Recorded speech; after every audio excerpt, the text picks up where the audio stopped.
Hello, Internet. Mike Byrne here from MMOBomb.com, bringing you another first look video, and this time it is for Scavengers, developed by Midwinter Entertainment and published by Improbable Worlds Limited. Now, I have mixed emotions going into this first look, where we'll spend about 15 minutes or so checking out the game, because honestly, it's just not ready for prime time yet. If you're looking for a squad-based battle royale that's got a little bit of a unique flavor to it, great, but it's not all that unique if you've played some other games. Particularly the Cycle is a big comparison point here between Scavengers and some other things on the market. If you remember the Cycle, which is an Epic Game Store exclusive, so maybe audience-wise it suffers a little bit on that front, it is a PvEvP Battle Royale-ish experience. Solo or squads go in, you perform PvE objectives to earn points along the way, and then try to extract yourself at the end. It's not a last person standing Battle Royale, but it is the last teams left try to duke it out and make it out with as many points as possible and come into a certain rank. And Scavengers follows greatly in that mold, but that's where I'm a little bit torn. This not being ready for prime time, I almost debated not doing a first look video for it yet. This is truly an early access, and while you used to have to get Twitch drop keys to get into early access, effective a few days ago, it is now available for everybody. If you head to the Scavengers website, you can get into early access. No keys, no fees, none of that stuff, and it is available on both Steam and the Epic Game Store, so you have your platform of choice there. While I did take part in earlier beta tests and thought the game had potential, I need to see where they go with it, though. I'm still not sold, having played early access, and I'll go through a few reasons why I feel that way as we take a look at the gameplay footage. Everything is pretty stock and standard if you play Battle Royale games. If you've played the Cycle in particular, you're going to have a good idea of what's going on here. You've got a few different explorers you can choose from. They have their own different abilities that can be used during the match, whether that's a shield for the team, whether it's a heal for the team, or other abilities. You take a loadout with you based on items that you've researched in your research tech trees. You'll still have to craft them in-game. You don't just get them on launch, but you can take in customized loadouts for various explorers. And earning levels for those individual explorers or for your account profile as a whole will give you rewards such as the credits that are used to purchase things in the shop. And that's kind of the first issue we have with early access right now. The shop is minuscule, and I mean minuscule. There's almost nothing in it. Now, presumably later this will be filled with skins and cosmetics and boosters. There's kind of an example of each of those in the shop right now. Mainly, I guess, just testing functionality. Presumably, we will see some type of season pass, battle pass with this type of game as well. But there is no way for you to currently, in early access, buy for cash the cash shop currency. But you can see how the cash shop currency influences things outside of the shop when we get to researching a little later. Upon starting up a game, you will be asked to choose your explorer, and just like other games, since these are explorer dedicated, it's not just your generic character, there will be a selection process. So make sure you become familiar with at least 2 explorers' abilities in case your primary selection gets chosen before you in your squad of 3. And in early access, that's all you've got is a squad of 3. Unlike, again, the Cycle, which we're probably going to mention a few more times here along the way, you cannot queue solo in Scavengers early access. And this may mean there's so much here that we come back and do a full maybe I'll call this one the early access first look, and we'll come back and do a full new first look upon completion and launch of the game, which we don't know when that is going to be. But for those of you playing in early access, we do know that there will at least be one wipe at some point during early access. After that wipe, any progress you make in early access would be carried over into full launch. So just know there is at least one wipe coming. No details on when or where as of the recording of this video. Jumping into a match, it's pretty standard fare. WASD movement, you click your shift key to sprint. Control is going to put you into a crouch. Unique movement-wise, you can do a controlled slide down incline planes. So if you've got a nice run on top of a cliff there, as you reach the edge of the cliff, you can slap control and slide down. It's a bit faster to get along and obviously keeps you low to the ground.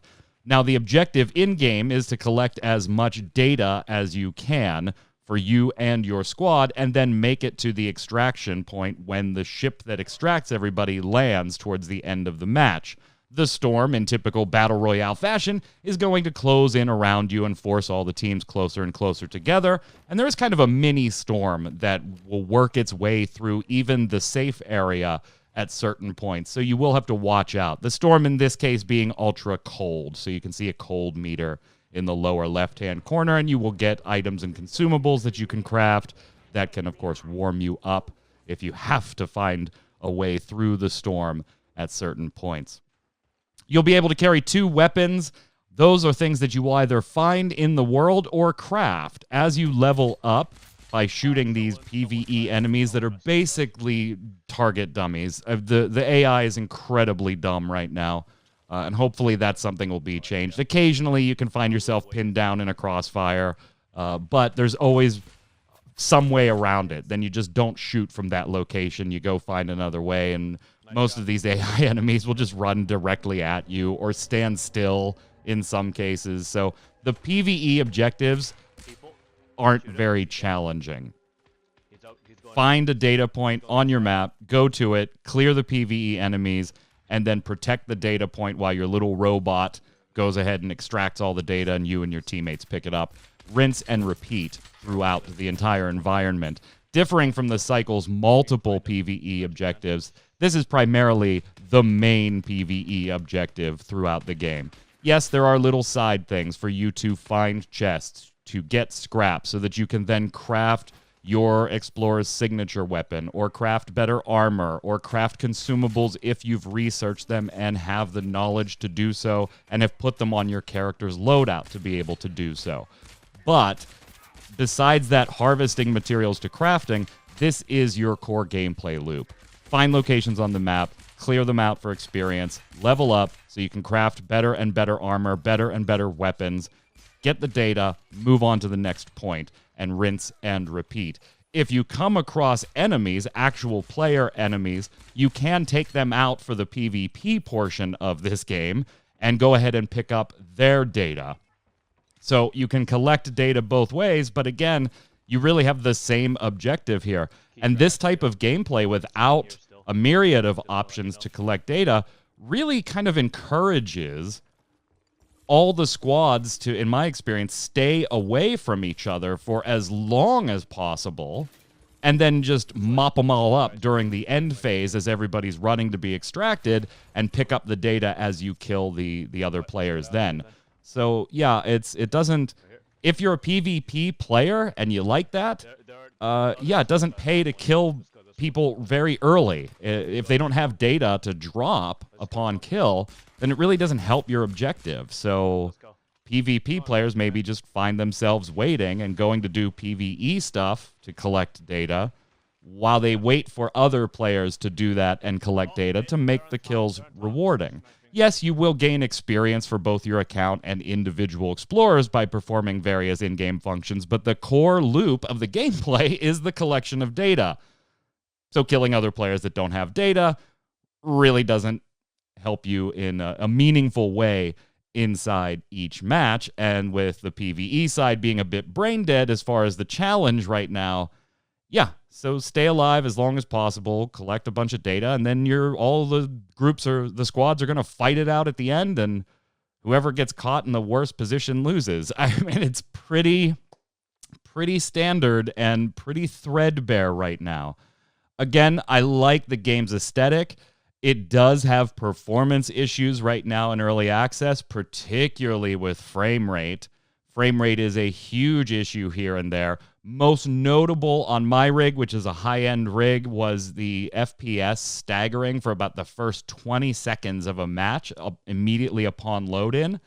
but taking a look at the Steam discussion boards and other discussion forums for Scavengers, there are a myriad of performance issues that I was lucky enough not to get, with crashes and things like that. So the performance and optimization isn't there yet. Again, it's early access, so maybe you give a little bit of a pass on that and figure that they're working those things out, but I would have liked to have seen a lot of those addressed prior to entering early access from beta, since those were issues during beta as well.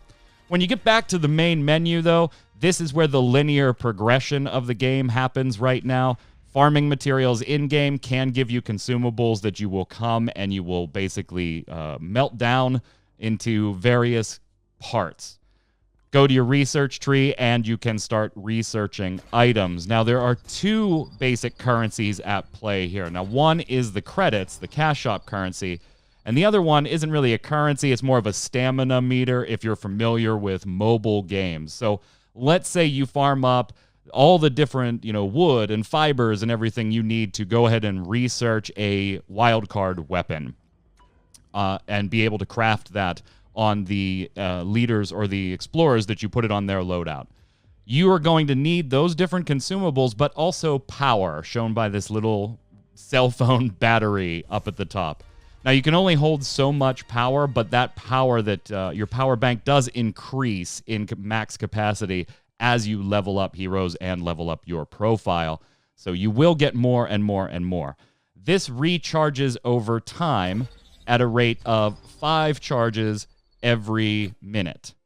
So you will have to sit there in between researches if you are out of power and either go play around or wait some time and come on back to be able to research some more items.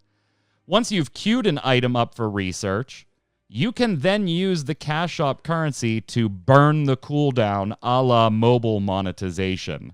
So in this example, we're going to craft this and it would take 20 minutes to craft it, or we could spend 8 credits, which we at some point assume we will be able to obtain for cash, to blow that 20-minute cooldown and complete the research immediately. Researching more and more will open up additional tiers so that you can, A, research more items at once, provided you have the power to do so and the materials to do so, but also unlock new slots on every explorer's talent tree or perk tree that you can then research additional perks and customize their perk loadout. Right off the bat, you'll have the default 4 perks in Tier 1. Unlocking Tier 2, you can then research in each of those 4 perk columns a new perk and maybe swap up and down depending on what your particular playstyle is. And again, while all this seems to give you a robust customization, right? Picking your perks, picking your loadout, crafting special things, running with this loadout for this explorer and this different loadout for this different explorer, it does create a problem. Right now, there doesn't seem to be any difference in matchmaking when it comes to somebody that has maybe unlocked Tier 2 or Tier 3 of the equipment and perk trees versus somebody just starting out. And while, yes, you don't immediately start the game, a match, with different weapons or consumables like frag grenades or whatever, you have the ability to craft them. You still have to obtain the materials in a match to craft them. But if I can craft better armor, better weapons, better consumables, I have a perk tree that maybe leans towards being able to do that stuff faster or do more damage or whatever perks I've selected. If you are just starting out, I am definitely at a statistical advantage if we both just farm scavenged materials at the same rate in-game. I will end up stronger than you. So it is very a linear fashion, and as far as I've noticed, there is no real matchmaking tool right now that separates the powers, right? Somebody that is a little further along in researching items and perks and somebody that is just starting out the game. So there is a lot to be fixed here, a lot to move forward. I'd like to see a smarter AI. I'd like to see multiple objectives, not just this collect the data. Maybe if they switch it to a score-based system for the rounds and put other objectives in there, because it feels really bad. You can respawn. So it's not just if you die, you're out. You're only eliminated when your entire squad is destroyed. If you are put down, you can respawn on a set timer as long as somebody in the squad survives, but in most cases, you will now respawn with having no data, and so you basically haven't contributed to your team at all at this point. I'd like to see more like the cycle where there are multiple objectives, some of which can be stolen back and forth, and some of which are just going to earn you points, and that's it. They lock in those points so that upon death, you haven't been, relegated to being useless to your entire team unless you manage to kill a couple of people in the last moments of the battle and collect a lot of data. So yeah, there's a lot to go on here. There is controller support if you want to play with a controller. There is no word on console releases or anything like that yet. It is just Steam and the Epic Game Store.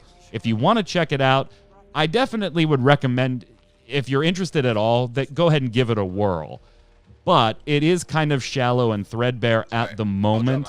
It is early access, though. I still kind of had the same impression I did from beta. I think there is something here. It's not there yet. To our right here. We'll definitely come back and check it out again, though, upon full launch and see what's going on with the cash shop and everything then. Just wanted to give you this early access sneak peek mini first look. Until next time, gang, this is Mike Byrne from MMOBomb.com saying stay safe, and we'll see you out on the servers.